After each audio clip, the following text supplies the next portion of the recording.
अमेरिकी राष्ट्रपति Donald Trump की नई टैरिफ नीति ने वैश्विक बाजार को हिला दिया। इसके फौरन बाद उन्होंने भारत समेत 60 देशों के लिए पारस्परिक टैरिफ पर 90 दिन तक रोक का ऐलान किया। खास बात है कि चीन अस्थायी राहत वाले देशों की सूची से बाहर है, जिसके साथ अमेरिका का व्यापारिक कशमकश है। हालांकि 10% का मूल टैरिफ अब भी लागू है, फिर भी अतिरिक्त 26% शुल्क पर रोक से भारतीय निर्यातकों को कुछ समय के लिए राहत है। माना जा रहा है कि ये कदम बाजार में स्थिरता लाने और नए व्यापारिक समझौते करने के लिए उठाया गया है।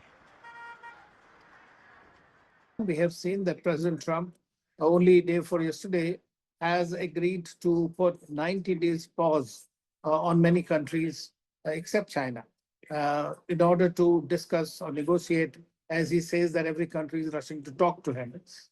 So most of this imposition of tariffs has been suspended for 90 days. So that has salvaged the market a little bit. अस्थायी रोक भारत को इलेक्ट्रॉनिक्स विनिर्माण के क्षेत्र में निवेश आकर्षित करने का मौका हो सकता है, खासकर चीन से बाहर विकल्प तलाशने वाली कंपनियों के लिए। चीन पर अमेरिका ने 145% का भारी भरकम टैरिफ लगाया है। हालांकि जानकार ताकीद करते हैं कि मौजूदा 10% टैरिफ वियतनाम जैसे देशों के मुकाबले अब भी भारत की प्रतिस्पर्धा कमजोर कर रहा है। इसकी भरपाई के लिए भारत यूरोपीय संघ, इंग्लैंड, न्यूजीलैंड और आसियान देशों के साथ मुफ्त व्यापार समझौते की पेशकश कर रहा है। मकसद है अमेरिकी बाजार पर ज्यादा निर्भरता कम हो।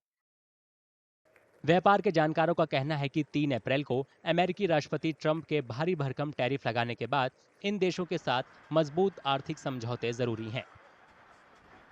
Our relationship with European Union, which is again our very large trading partner, we are discussing with them. There was a 22 commissioners from the EU for the first time visited India.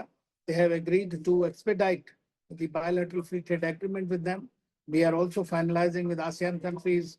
We are working with the UK and several other countries in the world to have the bilateral free trade agreements that will provide a better access on competitive terms to the country. Bharat और America सितंबर-अक्टूबर 2025 तक द्विपक्षीय व्यापारिक समझौते को अंतिम रूप देना चाहते हैं। दोनों का मकसद 2030 तक आपसी व्यापार $500 बिलियन तक बढ़ाना है। प्रस्तावित समझौते से व्यापारिक प्रक्रिया आसान होने, रोजगार के मौके पैदा होने और आर्थिक विकास तेज होने की उम्मीद है।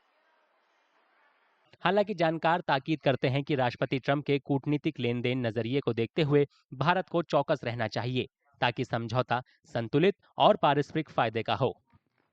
We are discussing a bilateral trade agreement with USA, which we have been discussing for a very long time. But by default, this may happen that we might see that the BTA being discussed and finalized in a shorter duration. For us, the USA remains our largest trading partner, and obviously, India would like to keep it that way. More importantly, in the services and the technology sector, not only the goods, but there are challenges in this also going forward, and we will see how the negotiations proceed. Bharat America को सबसे ज्यादा निर्यात करता है। वित्त साल 2024 में $77 billion का निर्यात हुआ। 90 दिन का टैरिफ विराम थोड़े समय के लिए राहत है। इसके बाद नई चुनौतियां सामने आने वाली हैं। अमेरिका ने चीन पर टैरिफ बढ़ा दिया है। चीन शुल्क से बचने के लिए भारत के रास्ते निर्यात कर सकता है, जो चिंता की बात होगी। जानकारों ने चेतावनी दी है कि भारत को डंपिंग विरोधी उपाय भी मजबूत करने चाहिए और सतर्कता बरतनी चाहिए।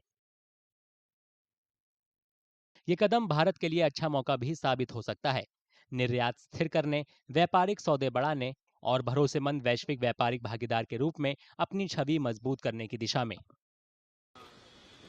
साफ है कि 9 जुलाई से पहले भारत जो भी कदम उठाता है, वो उसके वैश्विक व्यापार को आकार देने में निर्णायक भूमिका निभा सकता है।